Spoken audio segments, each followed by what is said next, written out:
The funding for this video is provided by the amazing members of my Patreon. Also contributions from viewers like you. Thank you. Yeah, I started from PBS Kids. What you gonna do? Fight me? Anyway, roll the video. I told myself I wasn't gonna talk about this stank ass show in full anymore on my channel. Meaning that I was no longer going to be making full-on videos about this series. But this is something that pissed me off so bad. And I have yet to see somebody make a full video on it. So you know what? We're back. Occasionally. Maybe. I don't know. Whew. And we are back. Hey everybody, welcome back to the Captain Morning Show. I'm your host, The Captain, and we are getting into our strawberry letter segment of the show. What is this segment? If this is your first time hearing about it, it's basically where y'all send me your fucked up letters about your relationships and I respond to them and give my advice. Now today my producer sent me 2 strawberry letters. Mainly because he feels as if they have something to do with them. So yeah, let's go ahead and unpack the mess. First strawberry letter reads as this. Dear The Captain, the man I am in love with has been hiding big things from me. I am his music manager, and as time has passed, I grew closer to him and started a romantic relationship with this guy. First of all, don't date your clients. Anyway, for the most part, he can be difficult to manage, but overall, I really enjoy his company. It's on top of the fact that you're dating a musician. Oh, okay, anyway. Recently, I found out that he has 2 kids, twins to be exact. I was angry at first because I didn't know what to think of it, but I am extremely baffled now after learning how old they are. They are 16 years old, one of them being a huge fan of him. I'm extremely confused right now because to the public, people think that I am just his manager, but he is much more than that to me. I'm not sure if exactly what to do at the moment. Should I stay with him strictly as a manager or should I drop him? I'm low-key terrified to read the next letter. How much more ghetto can this get? Huh? Anyways, dear The Captain, my baby daddy wants to be part of our kids' lives 16 years too late. Okay. I have 2 kids, twins to be exact, with a very famous rock star. My daughter never cared about him, but my son was a huge fan. I bought him all the CDs and merch and such growing up. I never told them that this was his father because I felt that would crush his heart and he would no longer look up to him as a role model. Recently, it had been revealed to the public that the twins are his kids. It was not me who put this information out there, by the way. And I feel that the only reason why he chooses to come back into their lives is because people know he is a deadbeat. I'm not sure if he's being sincere. Our daughter doesn't care for him because he doesn't nearly spend enough time with her as he does our son. The more I think about how he left us, the more angry I get. Does he truly care about the twins or is he only doing this for his image? His manager, who he's been romantically involved with, is confused about this just as well.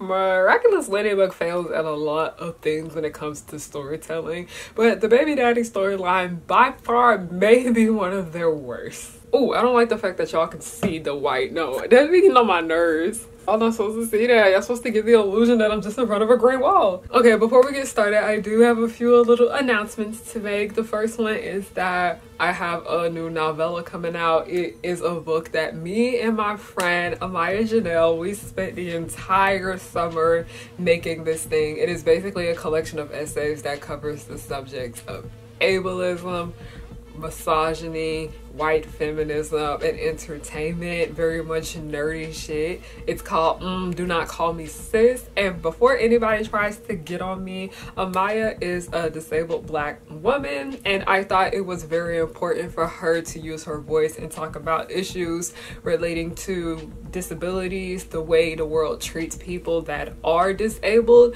and how being black and disabled at the same time is frustrating. And I know a lot of you guys have been wanting me to talk more about the subject of ableism and whatnot, and I think this book, listening to Amaya, would be very, very helpful. But we talk about so many other things. There are moments in it that will make you freaking laugh. There are moments in it that might make you cry. But overall, this book was not easy for us to make, but I am glad that we have gotten to the point now of where we're putting it out. The book will be available for purchase on September 26, 2023 in a physical copy, which is a paperback. It'll be a digital copy, and then it also will be an ebook. So yeah, moving on to the next announcement. The Waifu House is a community that focuses on the empowerment of women, and they do a lot of things in relation to gaming, cosplay, content creation. Overall, they are super duper sweet, and I love and adore them. And they need help raising money for their graduation ceremony that they are having. So any little bit helps. I will put the link down below if anybody can donate, and if you can't donate, please share the link. It would deeply help them out a lot. All right, now let's go ahead and get into the mess of Miraculous Ladybug. It's always something with this fucking show. Miraculous Ladybug as a whole is something that I find to be very frustrating, because on a glance of you just casually viewing it, this show comes off as a farce, and it treats its situations and characters as if they are in a farce. And farce is something that I have been talking about a little bit more here on my channel, so I will give you guys a more clear definition on what that is. So what does it mean when something is farce? And farce is a light dramatic composition marked as broadly satirical comedy or improbable plot. So to be a little bit more specific, a comedic dramatic work using buffoonery, horseplay, typically including crude characterizations, ludicrously improbable situations. So people can write it off and say that a lot of family entertainment is farce, but no, it isn't. And Miraculous Ladybug is one of those series, like I said, it treats its characters as if it's in farce, but then when you go and look at what the people behind the scenes of the series have to say about this shit, especially them writers, they be dead serious. And I'm like, if this is going to be your approach when it comes to you talking about serious subject matter, don't add this shit in here since you don't know how to act right. So today, the main issue that I really want to talk about is because I think Miraculous Ladybug addressed the entire baby daddy storyline horribly. Now, when it comes to subjects like this, they are very taboo in general because these are not easy things to talk about, but it's extremely taboo when they're talked about within family and children's entertainment. I'd say when we talk about Andi Mack, because Andi Mack is a show that revolves around a teen pregnancy and like 14 years later after it happened, I think Andi Mack did handle the subject of teen pregnancy well, because we saw that strained dynamic between the family and the mother who was like the teen mom. She does a lot better about being there for her daughter and actually wanting to take care of her and no longer wanting her to see her as like an older sister figure and whatnot. Andi Mack, for the most part, and this is like Disney Channel standards, I think they handled that very well. Miraculous Ladybug, on the other hand, did it. So first of all, who are the people that are involved with the baby daddy storyline? We have the twins, Luca and Julika. Luca, first of all, I don't think Luca goes to school. I'm telling you, this show treats its characters like it's in a fucking farce, and then you get mad when you see that they're dead serious. So Luca and Julika are twins. They do not go to the same school. Then they tried to say that part of the reason why Luca and Julika are older is because Julika got held back a grade. They set this family up for failure. I think it's important to note that Luca did not exist in the first season of the series. So we have Luca and Julika, the twins, that are basically the product of this mess. Their mother's name is Anarcha, who did not make an appearance until the second season along with Luca, which I understand we do see a lot of the parents later on throughout the show when they come in and out. So we have that, we have their mother Anarcha, and then we have Penny. Penny is basically the manager of Jagged Stone, who is the dad of Luca and Julica, and is the ex-boyfriend, whatever, partner, I don't know what the fuck they were, to Anarcha. Now, I'm gonna go ahead and tell you that this is like actually going back and looking at the episodes of Miraculous Ladybug, I can tell that this was something that had been planned from the jump, I'd say since the beginning of season 2. Because when we see their interactions between Jagged and Anarcha, it is a bit of like tension there. And the show wants to write it off as, oh, they are, you know, ex-band members, that's why they don't get along. But when I went back and I looked at it, I was like, oh yeah, there most definitely is a lot of tension here, and it's not just with them being ex-band members, they was exes.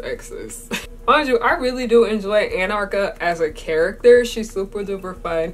Jagged is a character I think they really could have handled better, but they just do such an ass job of writing him. And honestly, so much of the writing that they have for Penny is just like borderline offensive. Check out our book, Do Not Call Me Sis, if you would like more details about that, because I go off. So as I said, the only 3 characters that like existed in this universe since season 1 would have to be Julica, Jagged, and Penny. And Jagged and Penny had no interactions with Julica whatsoever, but this right here doesn't necessarily bother me all that much because Julica had no idea of any of this. She was very much oblivious to it all, and I personally don't even think she cared too much for Jagged Stone in the first place. But that's different because Luca did. As I said, that this show did foreshadow that there was going to be a reveal about, like, you know, Anarcha and Jagged being exes and him having 2 twins, that I want you guys to know that he did not fucking come back into their life until like a few days before their 16th birthday.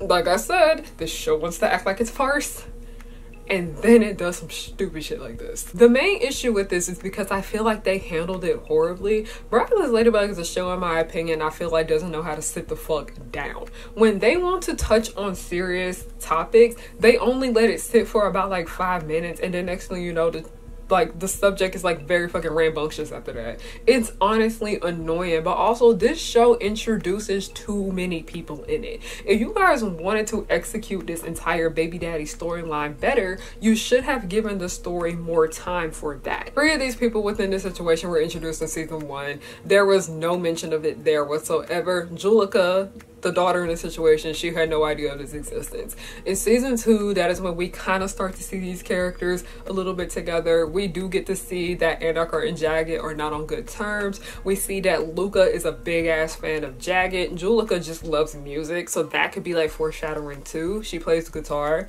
I think she plays guitar. Bass guitar, what the fuck? It's an instrument. And then here's where it starts to get a little bit worse, is that we see that Penny is in love with Jagged Stone as he is her client. Now, this is a very unprofessional thing to fucking do. I'm very big on not dating your damn coworkers, okay? But this is her client. If it wasn't for this shit right here, Penny's entire interaction with this situation would be much different. But because her relationship with Jagged is not strictly professional and it is romantic, it is what led to more of these problems with this entire storyline. I'm sorry, but like, no woman in her bright mind would be okay with a man who did not come back into his kid's life until he, like, both of them were 16. Like, what the fuck is that? So moving forward with that, we see how Penny gets involved with it, and it is a very inappropriate way. And one thing that gets on my fucking nerves when it comes to the entire dynamic between Jagged and Penny is because this show, Jagged and Penny are just basically Diet Gabe Nat. And if you know what Gabe Nat is, it is the ship I won't fucking shut up about because I find it to be sexy. It's a hot mess, okay? You know, you all have your little toxic anime couples. This is mine. But Gabe Nat is the relationship between Gabriel and Natalie, and so much of their relationship mirrors Jagged and Penny's. But what pisses me off the most about this is because this show makes it clear that Gabriel and Natalie's entire dynamic and relationship is extremely fucked up. This show tries to portray Jagged and Penny's relationship to be something fucking cute when it actually isn't. It's just as bad as Gabe Nat, if not worse, because of the entire situation that has to do with the twins. So moving back to this situation with the twins, it is revealed during a fucking Akuma attack. Like I told you, this show tries to keep telling us that it's not farce, but it treats its characters like it's in one. This show basically revealed that Luca's biological father and Julica, because Julica was basically out there when this revealed happened, that their biological father is Jagged Stone. And it was done where basically Luca was, you know, he was not well. Luca was very much unwell, and he basically made them confess who his dad was. It was Jagged. So that was the end of that. And then it's like when the episode addressed it, it just kind of act like it was nothing.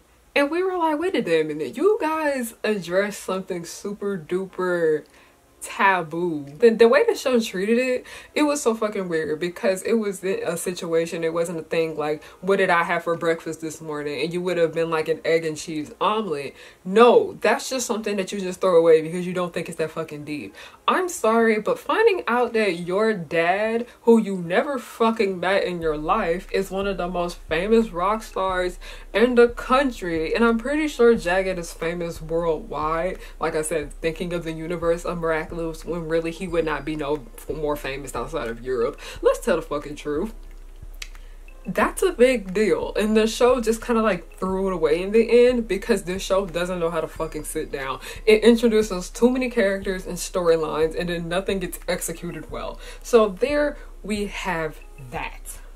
You want to know how it gets worse? Penny seems to be okay with this entire situation. And I hate, like I said, Miraculous Ladybug has a big PikMe problem. And before any of y'all non-black asses try to tell me, a black woman, what a PikMe is, and this is something that I've been saying since I was a little girl, Miraculous Ladybug has a very bad issue with PikMe. I'm sorry, but that's some PikMe ass shit. Pygmies are usually women that stay with men that do the most horrible, fucked up, misogynistic shit, and they like stand beside him because they want his validation and his love and attention. That's literally what Penny did. This man did not come back into his kid's life until they were almost 16 years old, and you expect me to believe that she is okay with that? Like I said, this entire situation with Penny wouldn't necessarily fucking matter if her relationship with Jagged Stone was professional. If it was strictly like, okay, you're my client, this is what I need to do for you, your relationship with your family right now is none of my concern. That's how it should be. And mind you, I wouldn't necessarily fucking care if that was the case, if it wasn't the case specifically, because the show tries to act as if this entire dynamic between Jagged and Penny is something cute when it is not. Y'all say what the fuck y'all want about Gabe Nat, but that shit is never portrayed as something that is cute. It is shown to the audience that that shit is fucked up. Like I said, Rolling Stone mirrors Gabe Nat. Jagged and Penny's relationship mirrors Gabriel and Nata's relationship. But if anything, it's worse because of the fucking baby daddy infidelity, whatever the fuck that is. So then there's an entire episode that does surround this entire situation that has to do with the twins' birthday party. Anarcha is like, I don't know if I want your dad in your life. And Julica is like, confused. She was like kind of conflicted, and I low-key feel like she was fine with it because he was like cool with Luca. Mind you, if you're gonna be back in your kid's life after you came in this fucking late, you need to be there for both of them, because honestly I felt like this was very fucking misogynistic to deal with. We don't really get to see Julica interact with her mother all that much in general, and then next thing you know, when we see that one of their other parents comes back into their life, Jagged spends so much of his time with his son. He just completely ignores his daughter. So I was like, okay, Okay, the camera cut off because the car was full and I needed to go and delete some shit out of here. But Miraculous Ladybug's team gets on my damn nerves when they complain about how the audience calls out the show for its misogyny problem, and then they do shit like this. Well, I was like, if you don't want people to complain about the misogyny, why not do something about it and fix it? This show gets on my nerves because it feels as if it's challenging society when really they're just like the problem. They are like the contribution to the issue. If you want to tackle hard topics and subjects, maybe stop treating your show like it's farce when y'all are writing it and animating it. And then you won't get mad when people don't take the show seriously and drag it. Because what makes the entire baby daddy storyline with Miraculous Ladybug gets worse is because somebody that really shouldn't have anything to do with the storyline gets involved. And that person has to be Marinette. Mind y'all, I like Marinette. Y'all not about to sit here and make me hate her. Because I remember one time y'all was trying to get me to hate Marinette and I was like, no. The main problem with Marinette is, like I said, she is a product of misogyny. Miraculous Ladybug has a big issue with misogyny within that damn writer's room, but it frustrates me because this is something that has to do with Anarcha, Luca, Julica, Jagged, and then Penny if you're being a little bit more technical, because she basically is Jagged's lover. I'm sorry, but this is not Marinette's position to get involved with, because she basically was the one that told Jagged you need to be there for your daughter the same way that you should be there for your son. And yes, that makes sense. I get that. But mind you, that was not her place to do that. And I'm just gonna go ahead and call it like it is. If it was going to be somebody that said that, it should have been Anarcha. And what pisses me off the most about this is because it doesn't get through to Jagged that he's doing his daughter wrong until Marinette tells him. And I'm just like, wait, you literally won't listen to the fucking mother of your children, but you'll listen to this 14-year-old fashion designer that did some glasses for you for your like music video or whatever.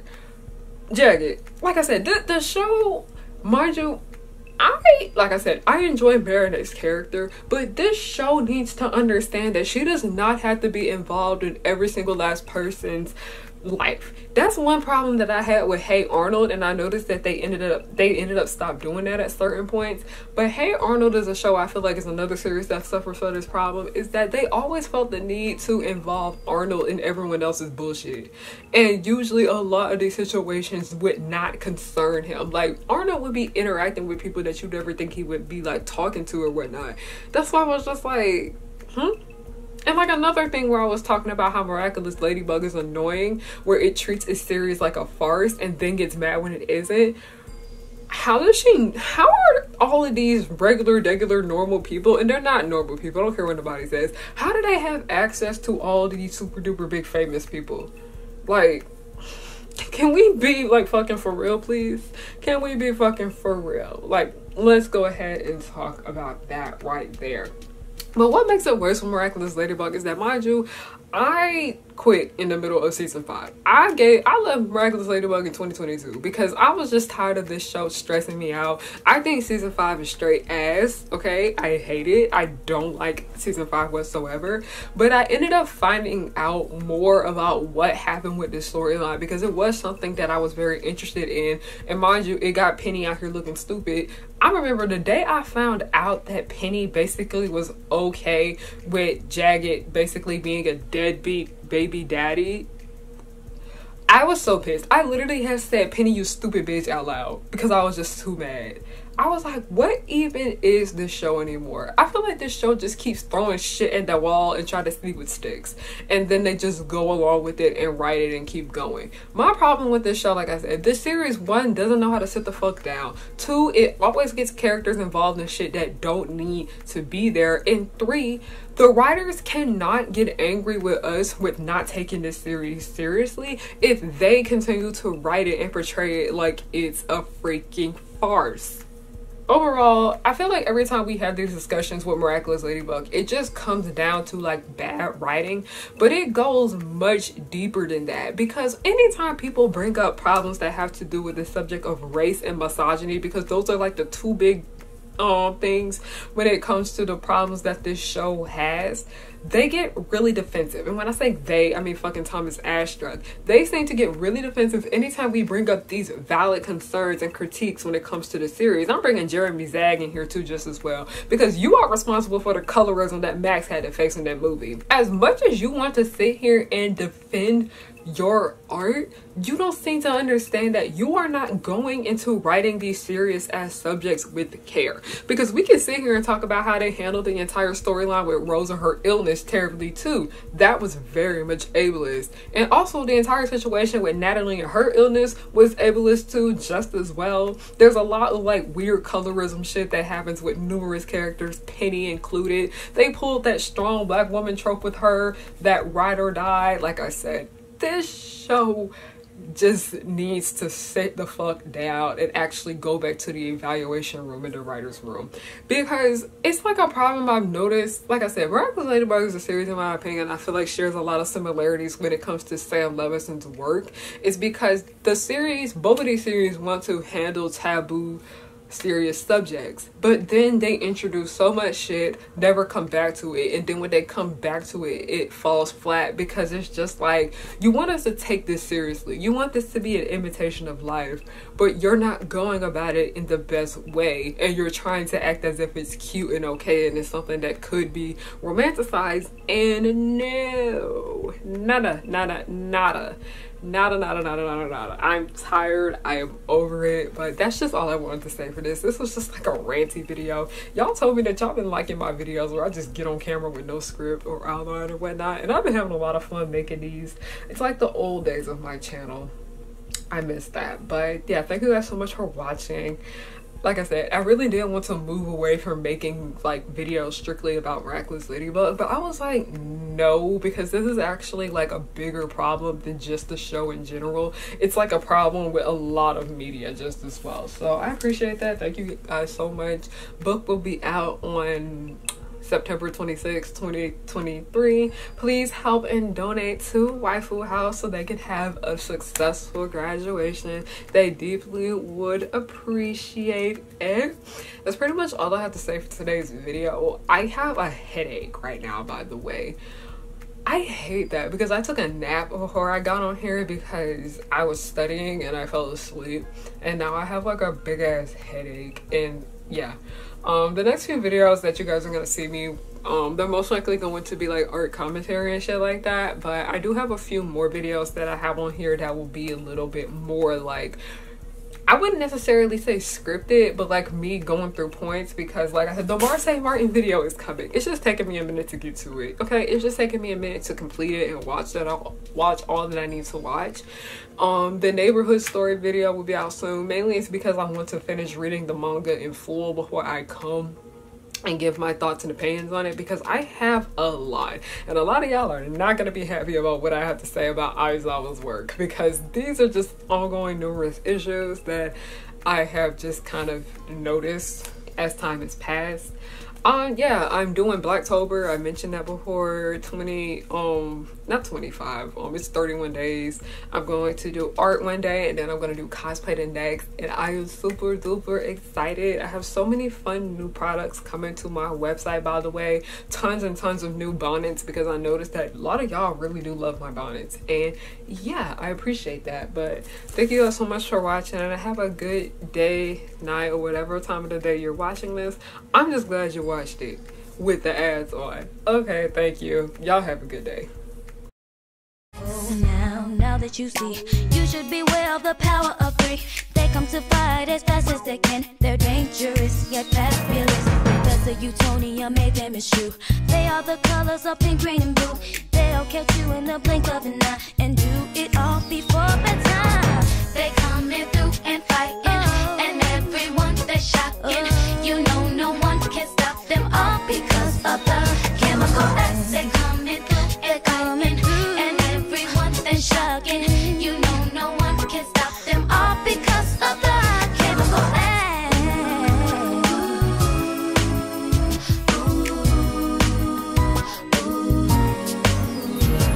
The Powerpuff Girls will just blow your mind. Buttercup like villains 3 at a time. Bubble Bubbles will smile while kicking your butt, and Blossom will lead them out of their rut. Cherish and Powerpuff, two of a kind. Both wanna save the world before bedtime. From Townsville, Memphis, New York to LA, the Powerpuff Girls are just here to stay.